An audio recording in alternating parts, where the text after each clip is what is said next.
మీ ఆశీర్వదించడం నాకు నుంచి ఆశీర్వదించి అద్వైతంగా కానిస్తున్నాం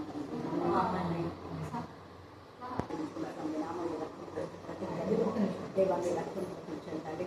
మరి పాపను కూడా నాకు సూచన తీసుకోవడానికి మాట్లాడి చేయమని దేవుని మీద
వాళ్ళ చెల్లి వాళ్ళ తమ్ముడు వారి కుటుంబీకులు నా ప్రభా ఈ యొక్క ఇండి ప్రతిష్ట సందర్భంగా తీసుకొచ్చిన ప్రతి వాటిని మీరు ఆశ్రయించారు. ప్రతిదీ నీకు ఇంతగా శ్వాసయాగంగా అంకురాదించి వారి కుటుంబాలు బయట బ్లెస్సింగ్స్ దయచేయమని ఏ స్థలంలో ప్రార్థిస్తున్నాం తండ్రి. ఆమేన్ ఆమేన్ ఆమేన్.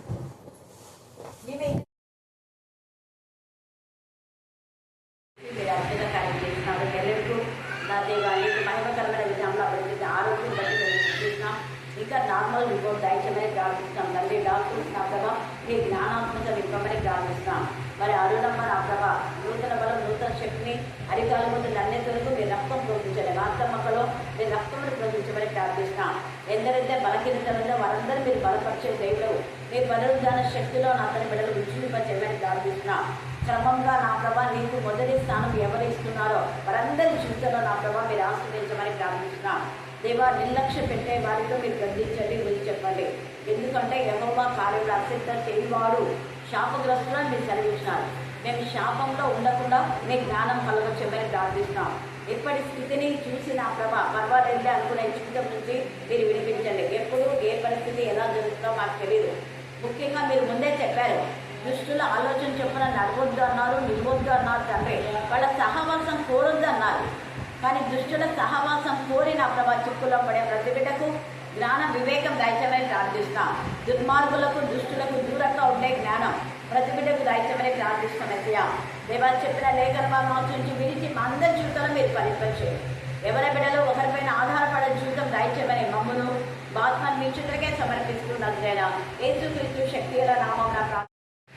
కానీ పరిశుద్ధ గ్రంథంలో కృతజ్ఞత కలవారందరూ ఆశ్రయించమన్నారు. కృతజ్ఞత లేని వాళ్ళు గట్టి ఇవ్వండి మందా గట్టిగా చెప్తే వాళ్ళు ఎందుకు నోరు రాకుండా నోరు రావాలా ఎందుకు రాకుంది చెప్పి శాపాలు ఎక్కడి నుంచో రావు. ఎవరి ప్రవర్తన బట్టి వస్తుంది. యెహోవా కార్యంలో అశ్రద్ధ చేసేవాళ్ళు కాలు ఇవ్వండి కాలి అది శాపగ్రస్తులు అని తేటగా రాయబడింది. యెహోవా కార్యములను అశ్రద్ధ అంటే వాక్యం చదవడం కానీ, వాక్యం వినడం కానీ, ప్రార్థన చేయడం కానీ, పాడడం కానీ, దేవుని సన్నిధికి రావడం కానీ, సాక్ష్యం చెప్పడం కానీ, వాక్యం చెప్పాలన్నా ఇవన్నీ కూడా ఎప్పుడు నిర్లక్ష్యం చేయొద్దు. లైఫ్ మళ్ళీ చెప్తున్నా సిన్సియర్ అడ్వైస్. ఇది ఎవరు చెప్తున్నా అంటే ముఖ్యంగా యవనస్తులకు. దేవుడు ఎంత చక్కగా ప్రార్థిస్తారు. యవనులు దేని చేత తమ ప్రవర్తనను సరిచేసుకుంటారో అంటే ఈ వాక్యం చక్కగా చూసుకొనుట చేతనే కదా. 119 కీర్తన పేదగా రాయబడింది. మామూలుగా చాలా కుటుంబాలు పాడవడానికి, వీధులు పాడవడానికి, దేశాలు పాడవడానికి కారణం ఎవరు? ఏం చిన్న చెప్తున్నారు మీరు? గట్టి చెప్పలేరా? భయం అవుతుందా? భయం అవుతుందా? ఎవరేం చేయలేరు. ఏమైనా చేస్తే మహా అంటే చంపుతారు అంతే. అందుకని ఏమైనా చేస్తారా? ఏం చేయలేదు. ధైర్యంగా మనము ఆ యూత్ నుంచే దేశాలు పాడైపోతున్నాయి. ఎక్కడన్నా రౌడీజం జరిగిందంటే ఎవరు వాళ్ళంటే యూతే. రౌడీగా ఉండేటటువంటి వాళ్ళు ఈరోజు వాళ్ళ రౌడీజం పెరగపోవచ్చేమో, కానీ దేవుని దగ్గర అవన్నీ కూడా ఉంటాయి.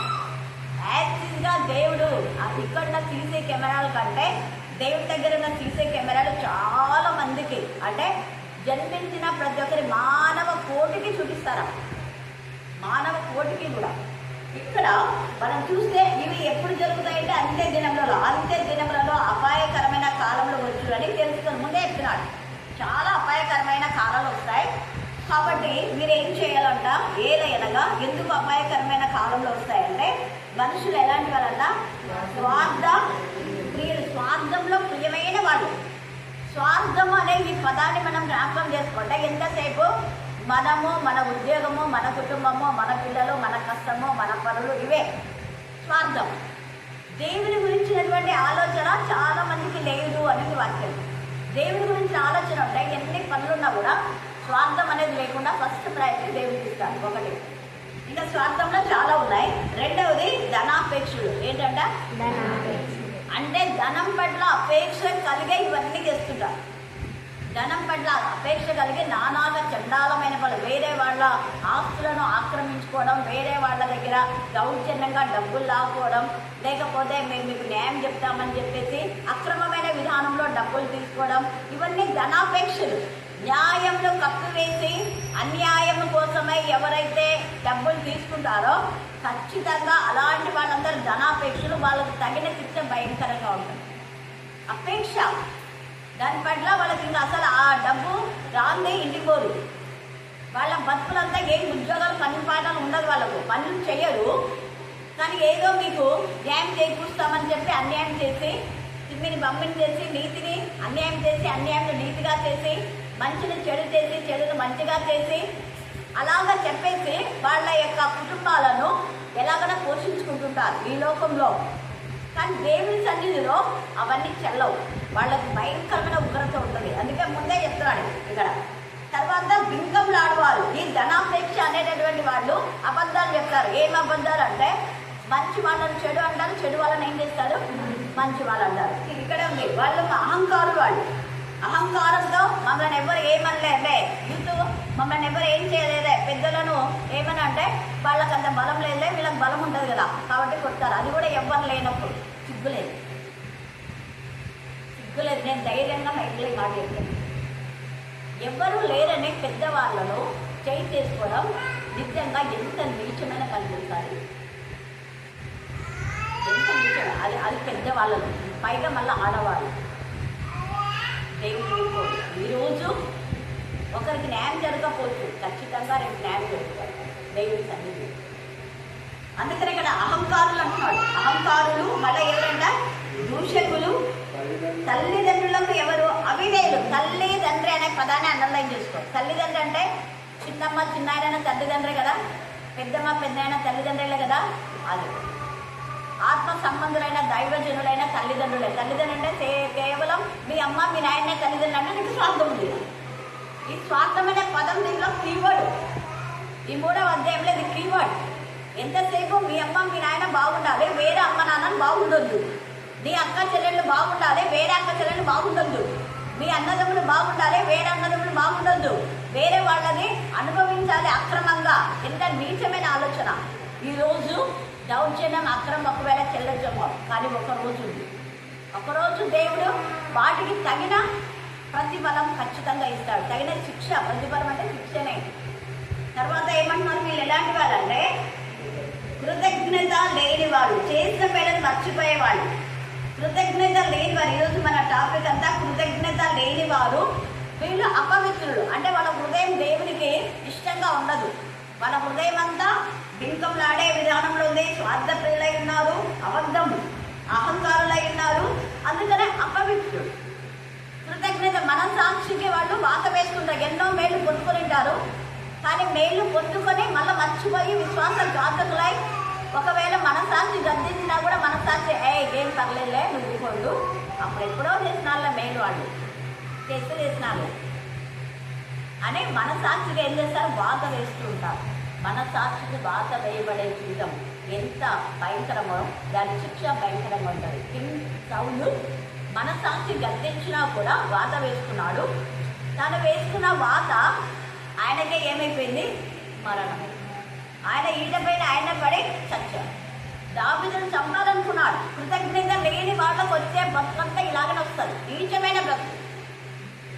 ఆయన తలను ఛేదించుకొని పోయి వాళ్ళు ఎక్కడో కట్టేస్తే పాపం యాభేష్కు లాభాలు కృతజ్ఞత కలిగి ఆయనను శవాన్ని తీసుకుని పోతాం. యాభేష్కి లాభాలు ఎంత కృతజ్ఞత కలిగి. కారణం ఏంటంటే కింగ్ సౌలు ఇంకా రాజుగా కానప్పుడు అక్కడ మరి ఫిలిస్తీయులు వీళ్ళందరూ వాళ్ళ పైకి వచ్చినప్పుడు వాళ్ళు పాపం నిస్సాయ స్థితిలో, అయ్యో మాకు ఎవరు సాయం చేస్తారు అనుకున్న పరిస్థితిలో ఈ కింగ్ సౌలు వాళ్లకు మేలు చేస్తాడు.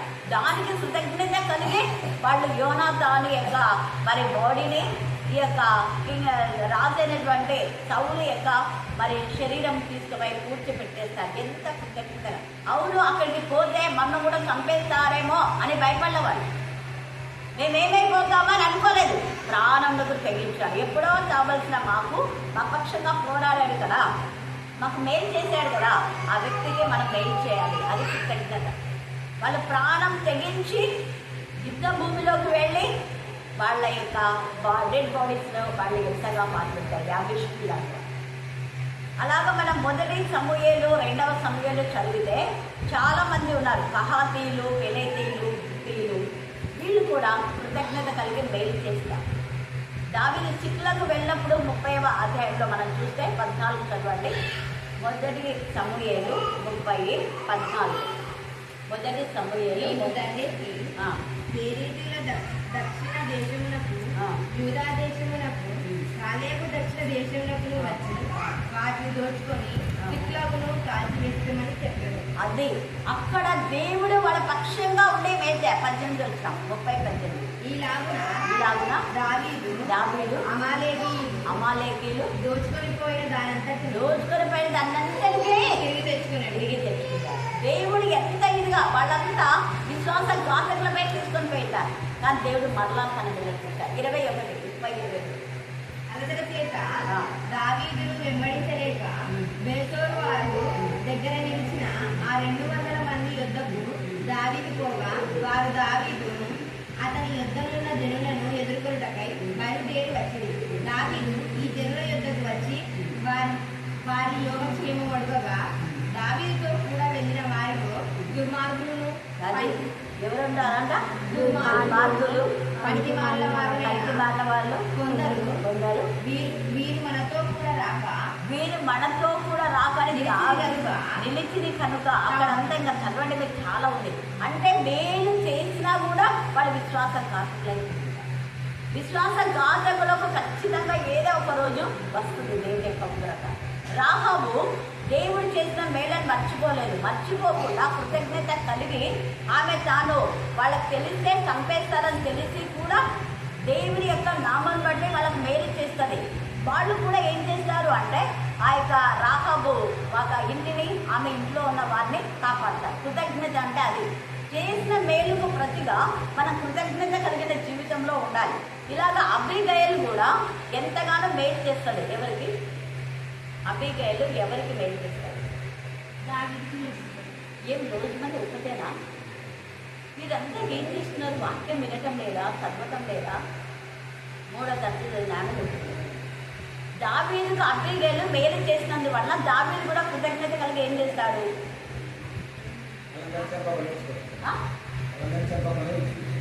పెట్టేశాడు. Very good. అబీగయలు పెళ్లి చేసుకుంటాడు కదా, మహారాణి పెద్ద చావాల్సిందామె. వాళ్ళ ఫ్యామిలీని అంతా కూడా మట్టు పెట్టేస్తాను అనుకున్నాడు. కానీ చేసిన దానికి కృతజ్ఞతగా ఆమెను మహారాణి చేస్తారు అబీగయలు. అందుకనే ఈ సమయంలో చేసిన మేళను ఎప్పుడు అనాభాలు మర్చిపోయినారు. దావీదు వాళ్ళ పశువుల కాపర్లందరూ కాపాడితే విశ్వాసఘాతకుడై మర్చిపోయినాడు. కాబట్టి దావీదు వదిలిపెట్టినా దేవుడు వదిలిపెట్టినాడా? నాబాలును వదిలిపెట్టాడు. దేవుడు వచ్చేసాడు. నాబాలు ఊరికే వింటేనే తాగినవాడు విన్నాడు, ఇలాగా దావీదుని చంపాలనుకున్నాడు, నేను పోయి దావీదుని ఆపాను అని అబిగైల్ చెప్తున్నప్పుడే మెడ విరిగి చచ్చిపోయాడు. మొత్తాడు, భయపడ్డాడు. దావీదు క్షమించిన దేవుడు క్షమించాడు. ఇలాంటి కాల సమయమందు చేసిన మేళ్లను మర్చిపోయామే అనుకో, విశ్వాసఘాతకులైన వాళ్ళు ఎప్పుడు ఎక్కడ ఆశీర్వదించబడినట్టుగా లేదు. కృతజ్ఞత కలవాలి. చేసిన మేలుకు ప్రతిగా మేలు చేసే వాళ్ళకు, మేలు చేయకపోయినా పర్వాలేదు, కీడు చేస్తే ఆ కీడు వాళ్ళ ఇంట్లో నుంచి ఎప్పుడు కలిగిపోదని లేఖన భాగంలో.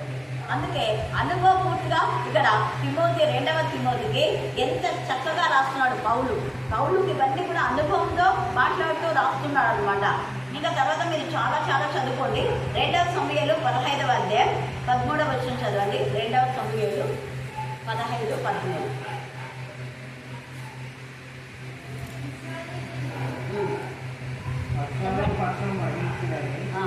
దావీదునకు వర్తమానం రాగా, దావీదు ఎరుసలేమునందున్న తన సేవకులకు అందరికీ ఇలాగూ ఆజ్ఞయించాను, అక్షరం చేతిలో నుండి మనం తప్పించుకొని రక్షణ నొందలేము, మనము పారిపోవడం రండి. చూడండి, దావీదు ఎంత ప్రేమ గలవాడు. ఇక్కడ అబ్షాలోము కీడు చేస్తున్నాడు. కీడు చేసిన వ్యక్తిని ఒక్క ముదుకను చంపేయగలడు, కానీ చంపలేదు. ఆ చిన్న వాళ్ళకి ఎందుకు మనం వెళ్ళిపోదాం రా అనుకుంటున్నాం. 18 వచ్చింది, 15-18. రాజు అతని ఇంటి వారిను బయలుదేరి బెత్లెహేముకు వచ్చి బస చేసి అతని సేవకులందరూ అతని ఇరు పార్శ్వంలో నడిచి. ఇక్కడ చూడండి, ఇరు పార్శ్వంలో అంట. దావీదంటే కృతజ్ఞత కలిగి ఎంత ప్రేమ. వీళ్ళంతా 400 మంది అప్పుడు సహకారంగా వచ్చింటారు. వాళ్ళంతా దావీదుని మధ్యన పెట్టుకొని ఆ పక్క ఈ పక్కన మేము చనిపోయినా పర్వాలేదు, దావీదు చనిపోయి ఎంత ప్రేమ. చూడండి, చదువు. కెరేతీలు అండర్లైన్ చేసుకోండి, కృతజ్ఞత కలిగిన వాళ్ళు. కెరేతీలును పెలేతీలును, రాజు నుంచి వచ్చిన 600 మంది గిత్తీలు. కెరేతీలు, పెలేతీలు, గిత్తీలు. ఎంత ఇదిగా దావీదుని అక్కడ సేఫ్ చేస్తున్నారు. కృతజ్ఞత అంటే కారణం ఏంటంటే మా బలహీనతలో మాకు సహాయం చేశాడు దావీదు ప్రాణంలో మా ప్రాణం పనంగా అడ్డుపెట్టాం. రోమా 16లో కూడా అకులా ప్రిస్కిలాలో తమ ప్రాణం నా కోసమే పెట్టడానికి కూడా ఇష్టపడినారు అని పౌలు సాక్ష్యం చెప్తాడు. చేసిన మేళ్లకు సాక్షిగా ఉన్నాడు పౌలు. కృతజ్ఞత అంటే అదే. ఆ 16వ అధ్యాయం అంతా కృతజ్ఞత, అన్ని వందనాలు చెప్తాడు పౌలు. మరి మనం చేసిన మేళ్లకు ఎంత కృతజ్ఞతగా ఉన్నాం.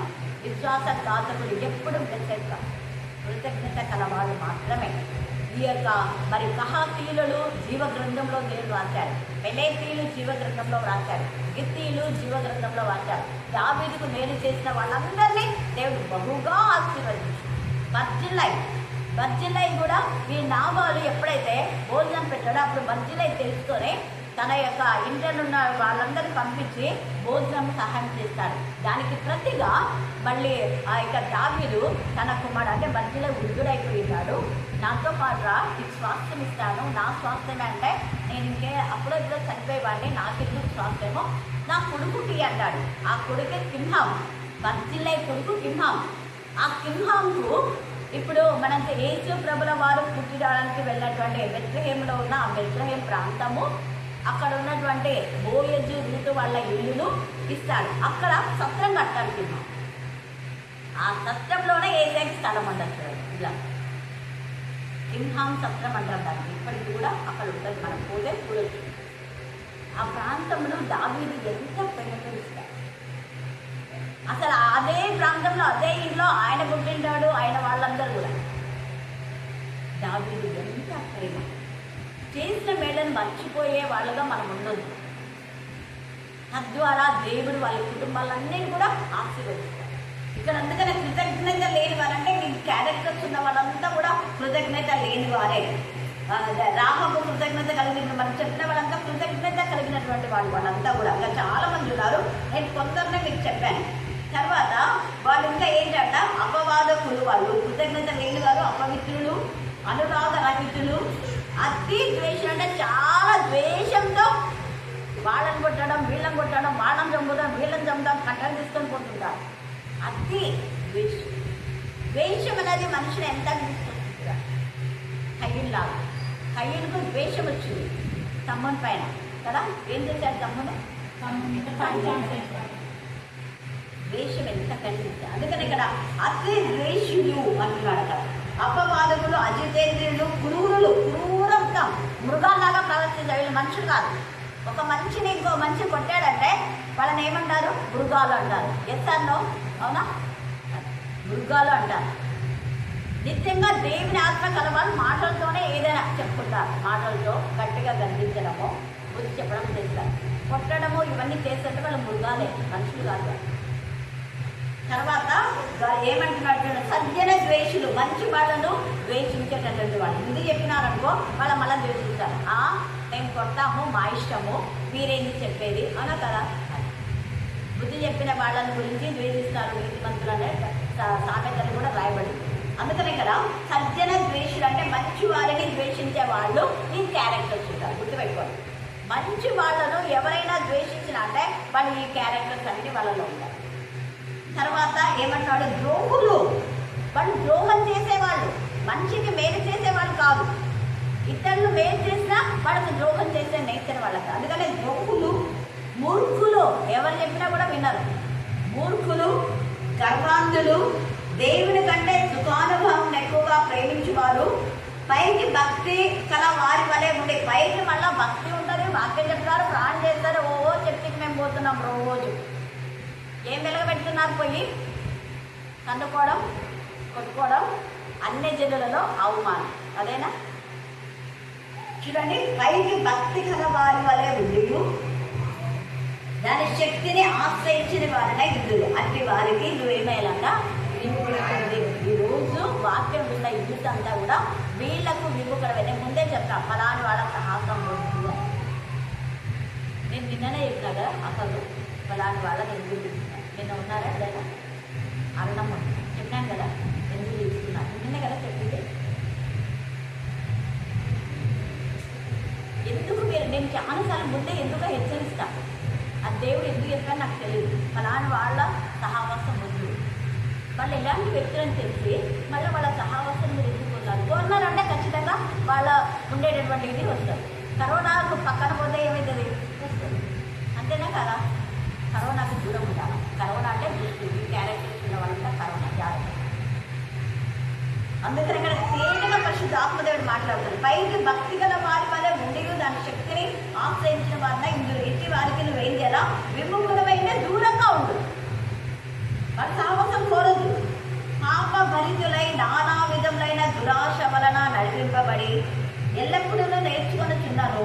సత్య విషయమైన అనుభవ జ్ఞానం ఎప్పుడూ పొందలేని అవివేక స్త్రీల యొక్క ఇళ్లలో చొచ్చి, అవివేక అంటే నిస్సహాయ స్థితిలో ఉన్న వాళ్ళని చెప్పొచ్చు, లేదా అమాయకులను కూడా చెప్పారు. వీళ్ళు అవివేకులను రాశారు, బట్ ఇంట్లో చూస్తే అమాయకులైన స్త్రీలను వచ్చి ఏం చేస్తారు వాళ్ళంటే కొంత అవివేక స్త్రీల ఇంట్లోకి వచ్చి వారిని చెరపట్టుకొని పోవారు వీరిలో చేరిన వారు. ఎన్న ఎంబ్రే అనువారు మోషను ఎదిరించినట్లు వీరిలో చెడిన మనసు కలిగి విశ్వాస విషయంలో భ్రష్టులై మన చర్చకి వెళ్తారు, వాక్యం చెప్తారు, కానీ వాళ్ళకు దేవుని పైన నమ్మకం అనేది భ్రష్టులు, భ్రష్టత్వంలో ఉండేవాళ్ళు. భ్రష్టులై సత్యమును ఎదిరిందురు అయినను వీరి అవివేకం ఎలాగో తేటబడినా అలాగే వీరిది కూడా అందరికీ తేటబడదు. కనుక వీరు ఇక ముందుకు సాగరు. ఇక ముందుకు వాళ్ళకి బ్లెస్సింగ్స్ అనేవి ఉంటాయి. సాగర్ అంటే నో బ్లెస్సింగ్. దేవుని ఉగ్రత ఒకదానిపై చూసుకోదు.